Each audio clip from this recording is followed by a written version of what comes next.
Mi nombre es Alexis Monroe. Tengo 29 años.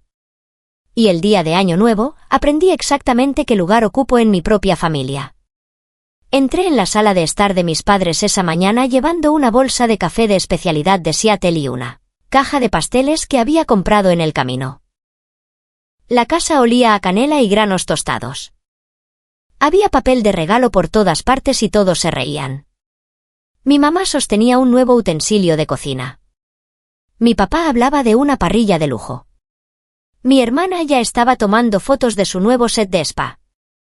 Y mi pequeña sobrina estaba abriendo con entusiasmo un juguete de ciencias. Salió mi nombre. Me senté en el borde del sofá y esperé. 5 minutos, 10, 15. Nadie me entregó nada. Nadie me preguntó siquiera si ya había recibido algo. Era como si yo fuera ruido de fondo en una película sobre sus vidas perfectas. Finalmente, dije con la mayor naturalidad posible, ¿entonces, me saltaron? Mi mamá se volvió hacia mí con esa mirada cansada y molesta que conozco demasiado bien y dijo, ¿por qué habríamos de gastar más dinero en ti? Te alejaste de lo que le importa a esta familia. Ahora haces lo tuyo. Eres básicamente una invitada por costumbre. Mi hermana soltó una pequeña carcajada y añadió, al menos ahora finalmente lo entiendes. Realmente no estás a nuestro nivel en estos días. No lloré. No grité. Me levanté, puse el café sobre la mesa, les dije que lo necesitarían más que yo y salí al frío aire de enero. Para cuando se puso el sol el 1 de enero, estaba de regreso en mi apartamento en Seattle, mirando la aplicación financiera que construí y que rastrea cada dólar que fluye a través de sus cafeterías. El día terminó así, y a las 8:30 de la mañana siguiente, 2 de enero, una sola caja apareció en el porche delantero de mis padres y destrozó su pequeño mundo perfecto. Si quieres saber qué había dentro de esa caja y cómo la hija a la que trataron como si no existiera terminó teniendo todo el poder, quédate conmigo hasta el final. 5 años antes, yo tenía 24 años, estaba en la quiebra según los estándares de la mayoría, pero de alguna manera era la única persona en mi familia que sabía lo cerca que estábamos de perderlo todo. En aquel entonces, Monroe Roasters, la pequeña cadena de café que mis abuelos fundaron en Portland, se estaba desangrando. Mi mamá, Caroline, dirigía el día a día como siempre lo había hecho. Mi papá, Dennis, seguía autorizando préstamos para equipos nuevos que no podíamos pagar, y todos seguían hablando de lo leales que eran los clientes habituales, como si las buenas vibras pudieran pagar las facturas vencidas. Mi hermana mayor, Brianna, era la hija dorada que publicaba arte latte en Instagram y se hacía llamar el rostro de la marca. Yo era la que se mudó a Seattle para escribir código, supuestamente la hija que se alejó. Todavía recuerdo la noche en que abrí sus libros contables por primera vez. Estaba sentada a la mesa de mi cocina en Seattle con una cena económica de comida para llevar, mirando una hoja de cálculo que me revolvió el estómago. El alquiler estaba atrasado en una ubicación. Los pagos a los proveedores se estaban malabareando, y el único plan que tenían mis padres era esperar que el próximo mes fuera mejor. Acababa de firmar un contrato decente como ingeniera de software para una startup de tecnología financiera. Era la primera vez en mi vida que tenía dinero real en mi cuenta. Y en lugar de celebrar, conduje 3 horas por la autopista y 5 para tener una conversación incómoda con mis padres sobre números que no querían ver. Esa fue la noche en que me convertí en la socia mayoritaria de Monroe Roasters. Nos sentamos alrededor de la mesa del comedor, la misma que mis abuelos habían comprado hace décadas, y lo expuse con la mayor calma posible. Yo pondría mis ahorros para pagar lo peor de la deuda. A cambio, ellos me transferirían la mayoría de las acciones. Yo construiría un nuevo sistema de punto de venta, conectaría cada caja registradora de cada tienda a un único panel de control en la nube y rastrearía cada dólar que entrara y saliera. No más notas escritas a mano pegadas a la máquina de espresso.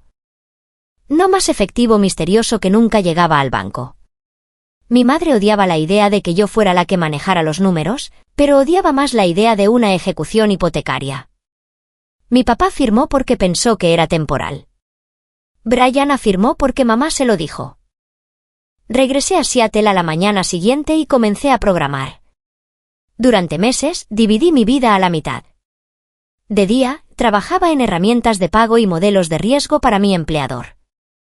Por la noche, construía el panel de control de Monroe, un sistema que extraía datos en vivo de las registradoras en cada tienda, registraba cada transacción y la comparaba con el inventario y los depósitos bancarios. Cuando finalmente entró en funcionamiento, me quedé en la parte de atrás de la cafetería principal con una computadora portátil mientras mi mamá atendía a una fila de clientes habituales. Cada vez que se pasaba una tarjeta o se acercaba un teléfono, aparecía en mi pantalla en tiempo real, una pequeña prueba de que el de sangre podía detenerse. Nos estabilizamos. Las facturas se pagaron. Las cartas aterradoras disminuyeron. Mis padres conservaron la casa en los suburbios. En el papel, salvé el negocio familiar. En realidad, solo pospuse lo inevitable y les di una herramienta lo suficientemente afilada como para cortar en ambos sentidos. Lo extraño era que nada de la forma en que me trataban cambió realmente. En una barbacoa familiar para celebrar que las cosas habían mejorado, mi mamá rodeó a Brianna con un brazo frente a un grupo de clientes y dijo: «Ella es el corazón de Monroe Roasters. No seríamos nada sin ella». Luego asintió hacia mí, que estaba a un lado con mi computadora portátil, y añadió: «Y Alexis hace las cosas de la computadora, sea lo que sea eso». La gente se rió cortésmente. Yo sonreí porque estaba acostumbrada. Había sido la niña en el fondo desde que tenía 10 años, la que trasteaba mientras mi hermana encantaba a todos en la sala. Pero ahora, yo era la niña en el fondo que poseía la mayor parte de la sala y tenía una transmisión en vivo de cada venta que pasaba por ella. Durante un tiempo, me dije que eso era suficiente, que haberlo salvado una vez significaba que ya había cumplido con mi parte.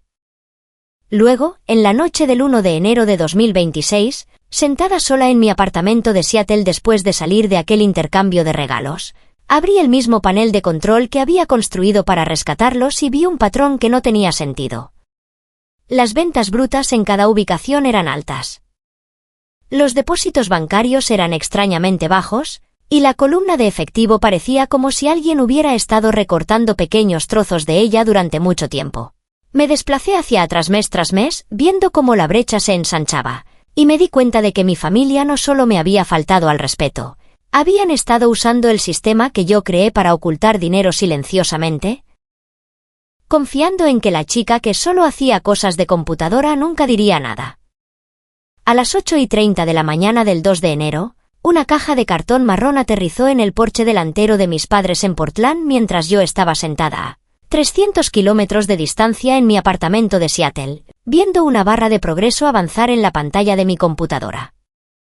La noche anterior, después de ver los faltantes de efectivo en el panel de control, me quedé despierta exportando todo lo que necesitaba del sistema que había construido, cada venta en efectivo, cada tarjeta pasada, cada depósito, cada dólar faltante. Organizado pulcramente en un archivo que decía la verdad con más claridad de lo que yo jamás podría. Cargué ese archivo y una versión ligera sin conexión de mi aplicación en una unidad USB, imprimí unas cuantas páginas de informes resumidos y lo guardé todo en esa caja junto con una sola nota adhesiva que decía: «Conecta esto». Sin firma, sin explicación, solo números. Un mensajero de entrega en el mismo día lo recogió en la recepción de mi edificio y condujo hacia el sur, mientras yo intentaba decidir si estaba siendo mezquina o finalmente honesta. En su cocina, mi mamá probablemente estaba rellenando su taza. Mi papá estaba revisando las noticias en su teléfono. Mi hermana estaba mirando los comentarios en sus publicaciones navideñas. Cuando sonó el timbre, mi sobrina Sadie corrió a la ventana y gritó algo sobre un paquete. Mi hermana abrió la puerta, miró alrededor del porche vacío y llevó la caja adentro como si fuera otro regalo atrasado. Arrancó la cinta adhesiva, abrió la tapa y se quedó helada. Adentro estaba el USB, los informes impresos con el logotipo de Monroe Roasters en la parte superior, y página tras página de columnas que mostraban ventas, depósitos y una columna creciente etiquetada como «no reportado». Yo no estaba allí para verlo, pero conozco a mi hermana lo suficientemente bien como para imaginarla llamando a nuestra mamá, con la voz subiendo un poco de tono con cada palabra. Mi mamá se habría limpiado las manos en un paño de cocina, molesta por la interrupción hasta que vio mi nombre en uno de los pequeños pies de página en la parte inferior del informe generado por Monroe Analytics, una herramienta de Alexis Monroe. Esa fue la parte que hice a propósito. Mi papá habría tomado los papeles, los habría hojeado y se habría puesto pálido al darse cuenta de que las fechas se remontaban a años atrás, mucho antes de aquel día de Año Nuevo en el que decidieron que yo no valía ni una tarjeta de regalo de $20. En algún lugar, en medio de la confusión, habrían visto la línea que mostraba exactamente cuánto dinero debería haber llegado al banco y cuánto llegó realmente. La diferencia no era un error de redondeo, era un patrón. En algún momento, mi mamá debió haber agarrado su teléfono e intentado llamarme, porque una notificación apareció en mi pantalla por medio segundo antes de desaparecer. Bloqueada. Un segundo después, entró otra llamada de mi papá. También bloqueada. Luego un mensaje de texto de mi hermana, ¿hablas en serio ahora mismo?, seguido de 3 puntos suspensivos. Luego nada, porque mi teléfono filtra los mensajes de los números que tengo silenciados en una pequeña carpeta silenciosa que nunca reviso. Mientras ellos se amontonaban alrededor de la mesa de la cocina con esas páginas y ese USB, discutiendo sobre lo que se podía probar y lo que aún se podía ocultar, yo abrí los mismos informes en mi computadora portátil y me desplacé lentamente. Miré los números como si estuviera viendo una vieja herida finalmente siendo cerrada con puntos. Durante años, me habían dado por sentada y le habían dicho a cualquiera que escuchara que yo era solo la niña que jugaba con computadoras mientras ellos hacían el trabajo real. Ahora, cada atajo que habían tomado y cada dólar que habían desviado estaba expuesto en un formato diseñado para ser entendido por banqueros, auditores y agentes fiscales. Todavía no había decidido exactamente a quién se lo iba a mostrar cuando guardé los cambios y cerré mi computadora. Pero sabía una cosa con absoluta claridad, por primera vez en mi vida, mi familia necesitaba algo de mí más de lo que yo necesitaba cualquier cosa de ellos. Mi hermana se presentó en mi apartamento en Seattle la tarde siguiente como si nada pasara, como si fuéramos dos hermanas normales tomando un café después de las fiestas. La observé por la mirilla por un segundo, parada en el pasillo con su abrigo costoso, el teléfono en una mano y una taza reutilizable en la otra, pareciendo más una influencer en un acuerdo de marca que alguien cuyo negocio entero acababa de ser diseccionado en papel. Cuando abrí la puerta, sonrió demasiado y dijo, «Lex, ¿podemos hablar?». Y mi primer instinto fue cerrarla de nuevo. En cambio, me hice a un lado y la dejé entrar. Hizo un recorrido lento por mi sala de estar, señalando la vista, mi credencial enmarcada de un hackathon y el segundo monitor en mi escritorio, como si viera pruebas de que mi vida era real por primera vez. Luego dejó su taza y dejó de actuar. «Mamá está entrando en pánico», dijo. «Papá también». Su voz tenía ese tono tenso que le sale cuando tiene miedo pero intenta no demostrarlo. «Encontraron tu nombre en los informes. Saben que vino de ti». Me apoyé contra la encimera y esperé. Ella siguió hablando rápido ahora. «Pensamos que solo ayudabas con los préstamos, ¿vale? No sabíamos que realmente eras dueña de la mayor parte de la empresa y que tenías una puerta trasera para todo». «Así no es como funciona nada de esto», dije. Todos se sentaron a la mesa y firmaron los papeles. Sabían exactamente lo que yo ofrecía y lo que pedía a cambio. Ella descartó eso como si fuera un detalle sin importancia. «Están diciendo que esto va a causar un lío enorme con los impuestos, que lo hiciste estallar por nada, por unas vacaciones difíciles». Al oír eso, se me oprimió el pecho. «Por nada. Unas vacaciones difíciles». Vi de nuevo a mi mamá mirando a través de mí el día de Año Nuevo mientras todos a mi alrededor abrían regalos, y sentí que algo encajaba en su lugar. Brianna debió verlo en mi cara porque cambió de estrategia. «Mira», dijo, bajando la voz. «Sabes cómo se manejan las cosas. El efectivo es simplemente más fácil a veces. La gente lo ha hecho así siempre. Y Sadie ama su escuela. Ama a sus amigos. Si esto empeora, podríamos perder la casa, las tiendas, todo. ¿Realmente quieres ser la razón por la que ella tenga que empacar su habitación y despedirse de toda su vida?» Casi me río porque era de manual. Cuando éramos niñas, mamá solía aplicar la misma táctica, envolviendo cada argumento en culpa, familia y tradición hasta que no podías distinguir dónde terminaban tus sentimientos y empezaban los de ella. Pensé en Sadie con su coleta despeinada y su kit de ciencias, en cómo ella no tenía nada que ver con nada de esto. Y por un segundo sentí que mi determinación flaqueaba. Luego recordé los números en mi pantalla. Años de efectivo no reportado, años de ellos firmando con mi nombre como oficial en formularios de impuestos mientras desviaban silenciosamente dinero del negocio que yo había salvado. No le cargues esto a una niña de 9 años, dije en voz baja. Tú, mamá y papá tomaron estas decisiones, no ella. Ella sacudió la cabeza como si yo estuviera siendo irrazonable. ¿Cambiaste, Alexis? Te fuiste. Elegiste la tecnología y a los extraños por encima de tu propia familia. Y ahora nos estás castigando por no hacerte una fiesta cada vez que vienes a casa.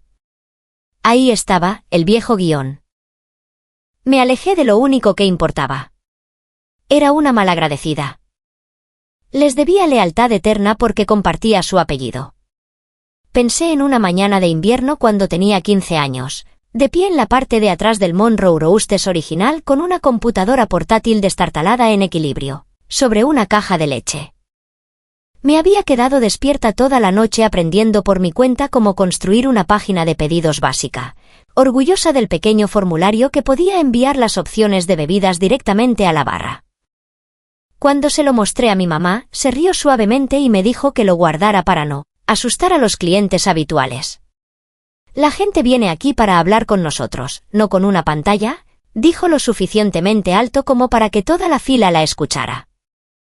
Luego llamó a Brianna al frente y la puso a practicar cómo vaporizar leche y charlar con los clientes mientras yo fingía que estaba ocupada con la tarea en la parte de atrás.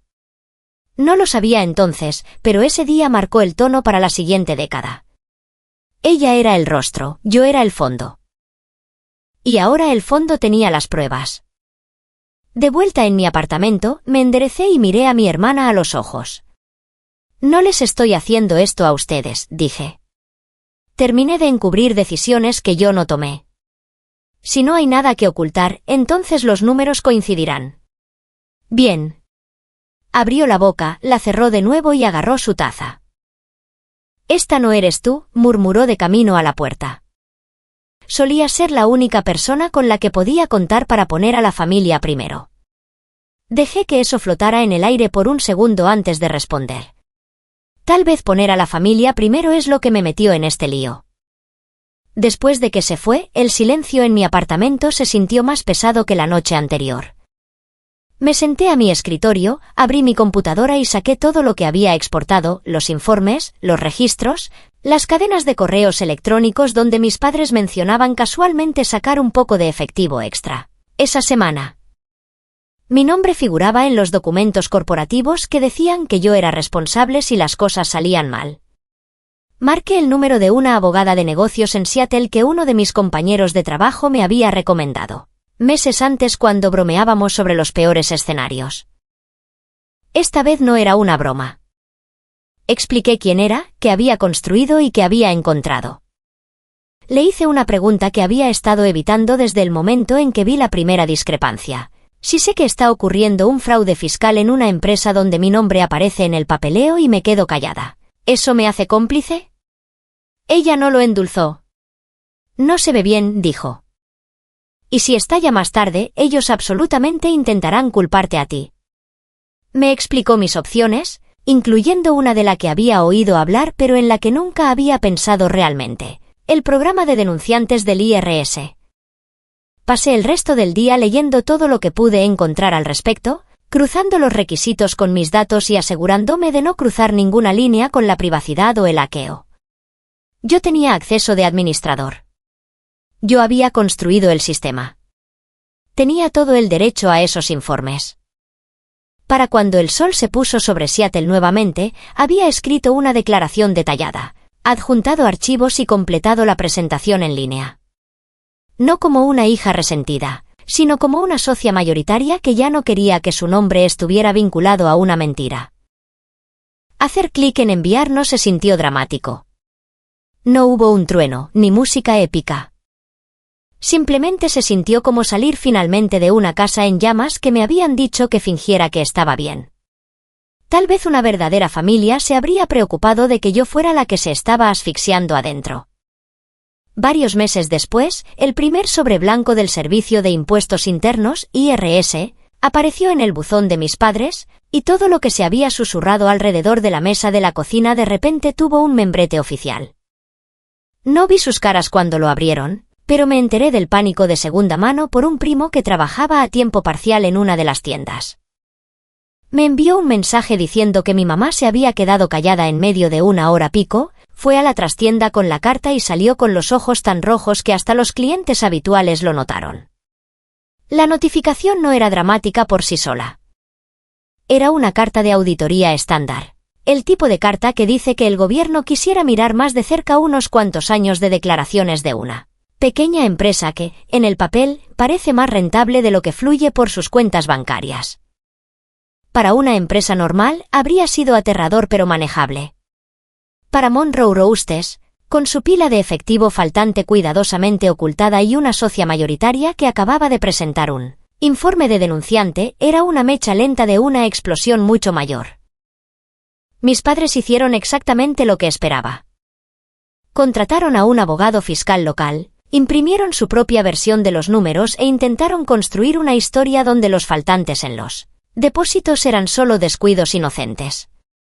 Se habló de bonos en efectivo informales, propinas manejadas fuera de los libros y pequeños favores para los empleados que nunca llegaron a la nómina. El plan, por lo que pude deducir, era simple: culpar a la mala contabilidad, usar suficiente lenguaje emocional sobre ser un negocio familiar, y esperar que el IRS se conformara con un tirón de orejas. Mi nombre surgió cuando el abogado preguntó quién había diseñado su sistema.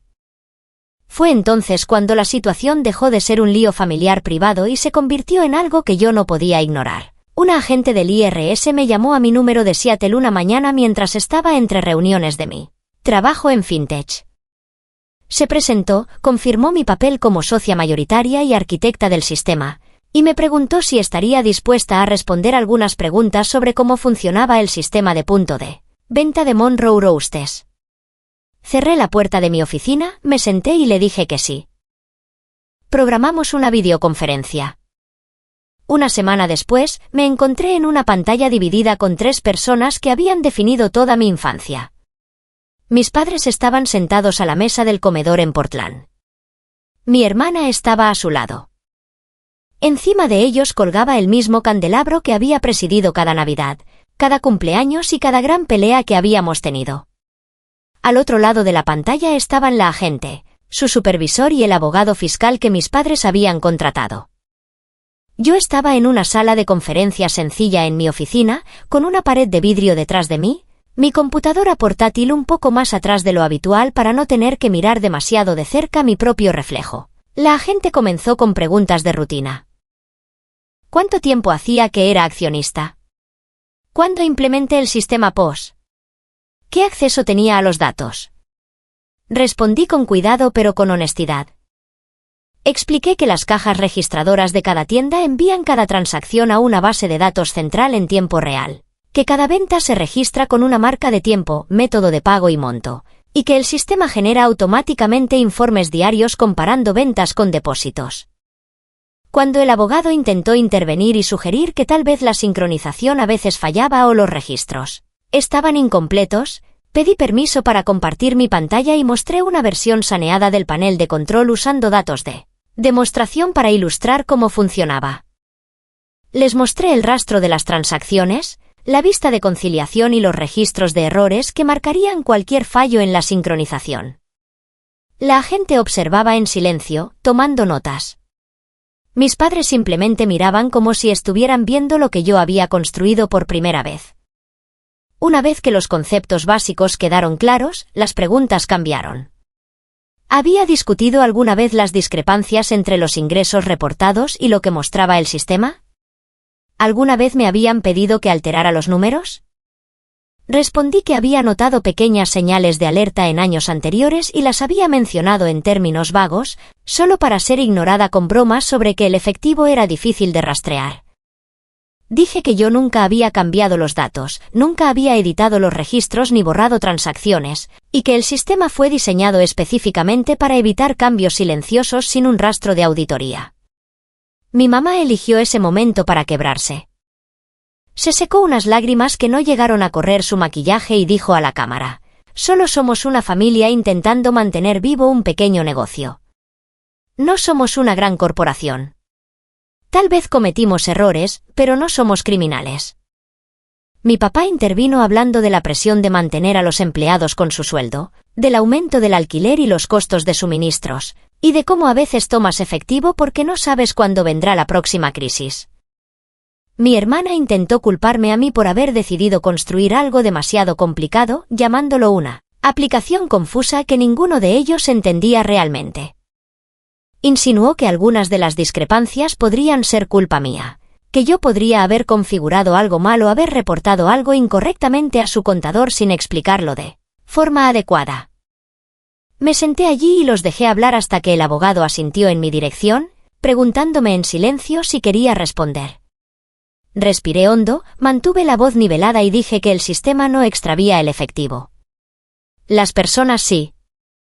Señalé que las cantidades no reportadas no eran aleatorias. Seguían un patrón constante que siempre beneficiaba a las mismas personas. La agente preguntó si podía proporcionar archivos de exportación que respaldaran mi declaración. Le dije que ya lo había hecho y que debería encontrarlos adjuntos al informe de denunciante presentado meses antes, bajo mi nombre. El silencio que siguió fue el más largo que recuerdo entre mis padres y yo. El abogado se aclaró la garganta, dándose cuenta por primera vez de que yo no estaba allí para limpiar su historia, sino para trazar una línea entre mí y lo que ellos habían hecho. Las semanas siguientes fueron un torbellino de papeleo y una tensión silenciosa y latente. El IRS solicitó registros bancarios, facturas de proveedores y años de recibos. Cruzaron mis exportaciones con lo que realmente se había depositado. Cada vez que aparecía una brecha, salía otra carta. Cada vez que salía una carta, mis padres llamaban o enviaban mensajes de texto hasta que yo bloqueaba otro número. Mientras todo eso sucedía, mi vida en Seattle tomó un giro inesperado hacia arriba.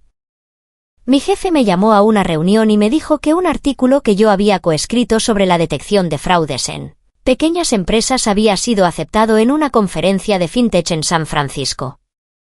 Querían que presentara el estudio de caso que yo había anonimizado basándome en los datos de Monroe, sin los nombres familiares ni el drama.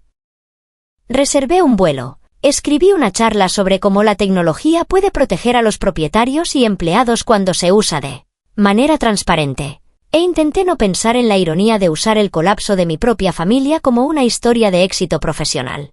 El día que me paré en el escenario de un salón de hotel, explicando a una sala llena de fundadores cómo el efectivo no reportado puede esconderse a plena vista, mi teléfono vibró con un mensaje de voz de mi primo en Portland. No lo escuché hasta tarde esa noche, pero cuando lo hice, su voz temblaba. El IRS acababa de terminar una reunión clave con mis padres y su abogado. Las palabras fraude y sanciones se habían usado en la misma oración más de una vez. Ya no era una cuestión de si algo sucedería, sino de qué tan fuerte caería el mazo y cuánto del daño intentarían atribuirme a mí cuando lo hiciera. Para cuando el mazo finalmente cayó, era finales de verano, ese tipo de calor pegajoso de Portland que hace que todo se sienta un poco más pesado de lo que es. Estaba en mi escritorio en Seattle cuando llegó el correo electrónico de la agente del IRS. La auditoría estaba completa. El efectivo no reportado no fue un malentendido o un error contable. Era un patrón, y así iba a ser tratado. Unos días después, mi primo me envió una foto de otro sobregrueso en la mesa de la cocina de mis padres. Adentro estaba la determinación oficial, años de impuestos atrasados adeudados, sanciones civiles e intereses que habían estado creciendo silenciosamente mientras ellos fingían que todo estaba bien. Era más de lo que Monroe Roasters podía absorber incluso en un buen año. Y este no era un buen año. Los clientes se habían estado alejando durante meses, asustados por los rumores y la tensión incómoda en el mostrador. Al principio, mis padres intentaron mantener la compostura. Convocaron reuniones familiares de emergencia, aunque yo nunca fui invitada. hablaron con los bancos sobre la reestructuración de los préstamos, con los propietarios sobre la reducción del alquiler y con cualquiera que escuchara sobre ser víctimas de una persecución injusta. Nada de eso cambió las matemáticas. En cuestión de semanas, empezaron a aparecer los carteles de Se vende. Primero fue la tienda más pequeña, la acogedora cerca de la universidad donde yo hacía mis tareas de niña. Luego, la cafetería principal en el centro, la que mi mamá siempre llamaba su segunda sala de estar. Vendieron equipo con descuento, muebles por menos de lo que valían, cualquier cosa para reunir suficiente efectivo para evitar que las sanciones se los tragaran por completo. La casa fue lo siguiente. La gran casa estilo craftsman en los suburbios que había albergado cada acción de gracias y cumpleaños, el lugar del que me había ido el día de Año Nuevo con una bolsa de café intacta en la mano. Empacaron décadas de fotos familiares en cajas y se mudaron a un pequeño apartamento de alquiler al otro lado de la ciudad. A un lugar más barato, a un lugar donde nadie los miraría como antes.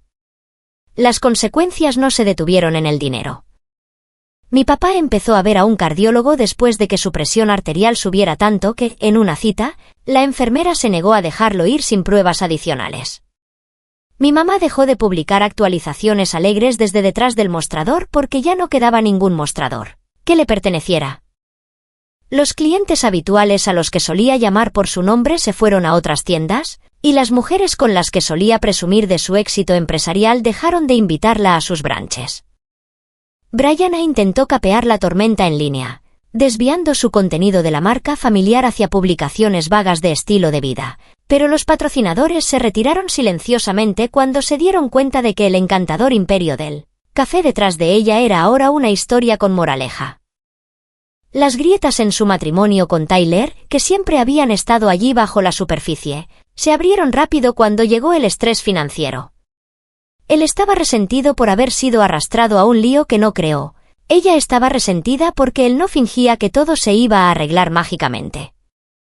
En pocos meses se separaron y luego se divorciaron.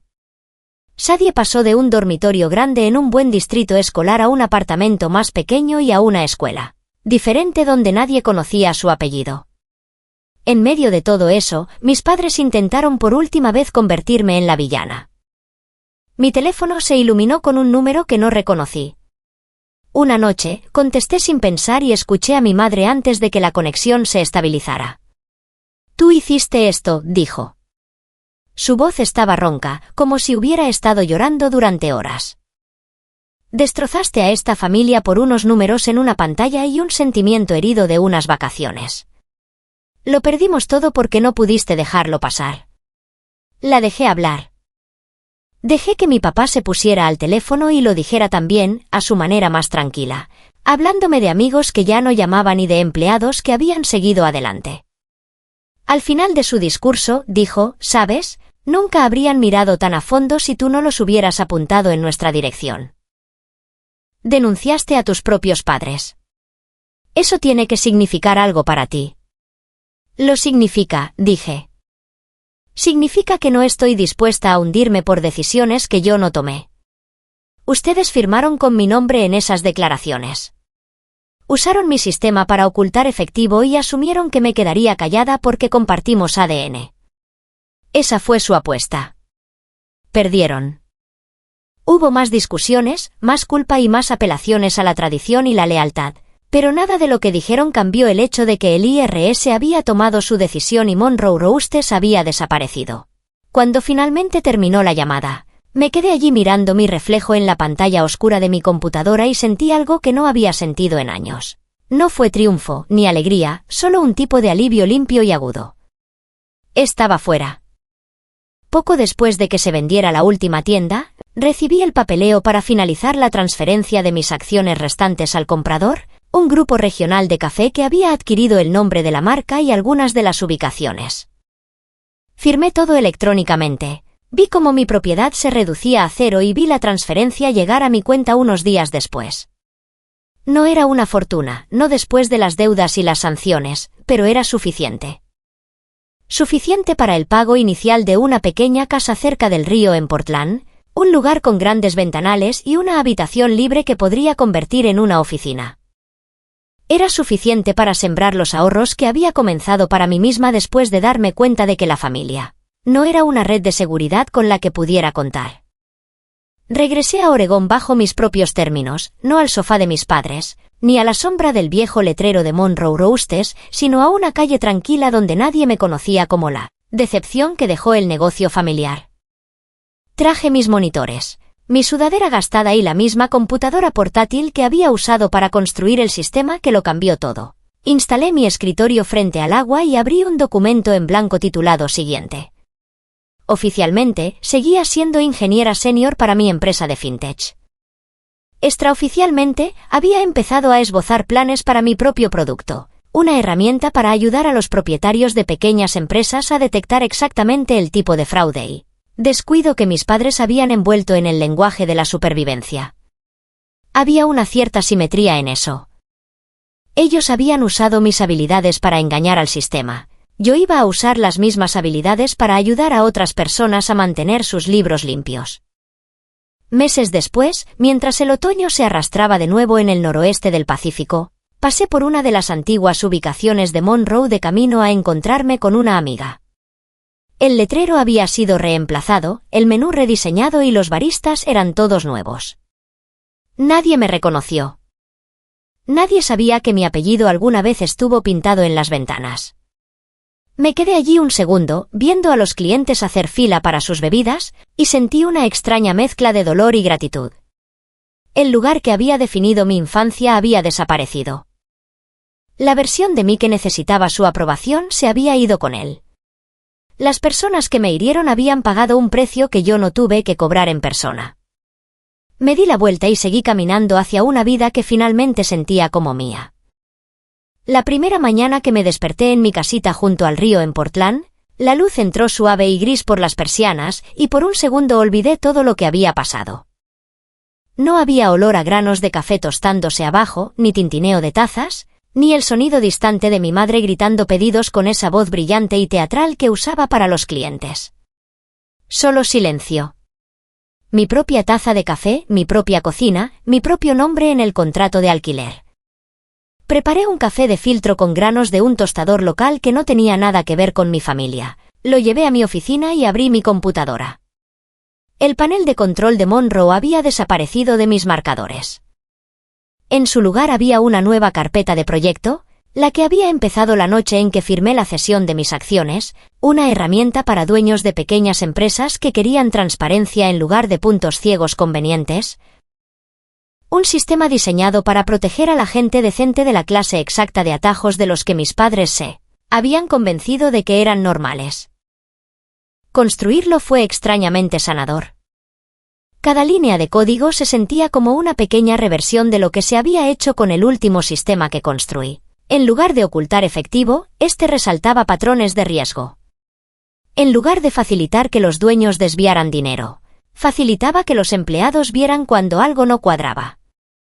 Fui a reuniones locales, hablé con otros fundadores y escuché historias de baristas y contadores que habían visto a sus jefes jugar con los números. Me di cuenta de que mi familia no era única. Lo único inusual era que alguien de adentro tenía tanto las habilidades como la voluntad de decir esto está mal, y no lo cargaré por ustedes. Las noticias sobre mis padres y mi hermana llegaban lentamente después de eso. Me enteré de que mi mamá había aceptado un trabajo de medio tiempo en una cafetería mediana al otro lado de la ciudad, trabajando en el turno temprano, registrando su entrada y salida como todos los demás. Ya no publicaba nada sobre ser el corazón de ninguna marca. Solo servía bebidas y limpiaba mostradores. Mi papá alquiló un lugar pequeño en un complejo cerca de la autopista, un lugar barato, un lugar anónimo. Iba a citas médicas, tomaba medicamentos y pasaba mucho tiempo viendo deportes con el volumen demasiado alto. Los amigos que solían venir para las barbacoas no visitaban el apartamento. Enviaban algún mensaje ocasional y luego paraban. Brian arrebotaba entre trabajos de contenido, intentando reconstruir su imagen en línea sin el telón de fondo de Monroe Roasters. Todavía sonreía a la cámara y todavía hablaba de mañanas acogedoras y cultura del esfuerzo, pero las secciones de comentarios estaban más silenciosas. La narrativa brillante de un próspero negocio familiar se había resquebrajado, Y no había filtro de aplicación que pudiera arreglarlo. Sadie empezó en una nueva escuela en un distrito diferente. Vi una foto una vez en un mensaje que alguien reenvió por accidente, su mochila casi tan grande como ella, su mano en la de su madre, su rostro ligeramente desviado de la cámara. Parecía pequeña y más valiente de lo que debería tener que ser. Esa noche, abrí una cuenta separada a su nombre, una que ella aún no sabe que existe, y automaticé una transferencia de cada cheque de mi sueldo. No es un gran gesto. Es solo una promesa que me hice a mí misma de que, si alguna vez decide que quiere estudiar o una salida o simplemente una opción que no esté envuelta en culpa y obligación, habrá algo esperándola que no esté atado a los secretos de nadie. La gente a veces me pregunta si me arrepiento de lo que hice. Casi siempre lo formulan de la misma manera: ¿valió la pena? ¿Se sintió bien verlos perderlo todo? La respuesta honesta es complicada. No se sintió bien ver las caras de mis padres desmoronarse en una videollamada pixelada o escuchar la tensión en la voz de mi hermana cuando se dio cuenta de que no había una salida fácil. No se sintió bien saber que una niña de 9 años tuvo que empacar su habitación porque los adultos en su vida eligieron los atajos en lugar de la integridad. Lo que sí se sintió bien fue salir de un papel que nunca estuve destinada a interpretar. Crecí pensando que tenía que absorber cada mala decisión, parchar cada agujero y cargar silenciosamente el peso de elecciones que yo no tomé porque eso era lo que significaba la familia. Hizo falta una auditoría y una investigación con mi nombre en el papeleo para entender que la familia sin respeto es solo historia compartida. Lo que hice no fue por venganza en el sentido de una caricatura. No pinché neumáticos, ni grité en estacionamientos, ni intenté arruinar la vida de nadie a propósito. Dije la verdad a las únicas personas que podían hacer algo al respecto y me negué a mentir solo porque compartimos un apellido. Esa fue mi venganza. Me elegí a mí misma. Elegí no ser el chivo expiatorio silencioso y conveniente una vez más. Si hay una lección en todo esto, no es que debas denunciar a tus padres al primer signo de problemas. Es que amar a alguien no significa ayudarlo a enterrar el daño que causa. Es que tus habilidades, incluso aquellas ante las que tu familia pone los ojos en blanco, tienen un valor que va mucho más allá de su aprobación. Y es que proteger tu propio futuro no es una traición cuando la alternativa es dejar que alguien más te arrastre con ellos. En estos días, mi vida es pequeña de una manera que se siente pacífica. Escribo código. Camino junto al río. Tomo café con amigos que me ven como una persona, no como un problema que arreglar o un recurso que explotar. A veces todavía paso por una de las antiguas ubicaciones de Monroe y siento una punzada, un destello de dolor por lo que podría haber sido si mi familia hubiera elegido la honestidad. Pero el sentimiento pasa. El alivio se queda. Yo no arruiné sus vidas. Solo dejé de ayudarlos a ocultar la forma en que ellos estaban arruinando las suyas. Si alguna vez has sido el bicho raro de tu familia, la hija decepcionante, a la que solo llaman cuando algo necesita arreglo, espero que mi historia te recuerde que tienes derecho a trazar una línea. Tienes derecho a decir que no. Tienes derecho a elegir una vida en la que no estés pagando constantemente los intereses de los errores de otra persona. Y si estuvieras en mi lugar, con tu nombre en esos documentos y tu trabajo convertido en un arma, ¿qué habrías hecho tú? ¿Te habrías quedado callado para mantener la paz o te habrías marchado como hice yo? Cuéntame en los comentarios. Y recuerda, la primera persona a la que le debes lealtad es a aquella con la que tienes que vivir todos los días.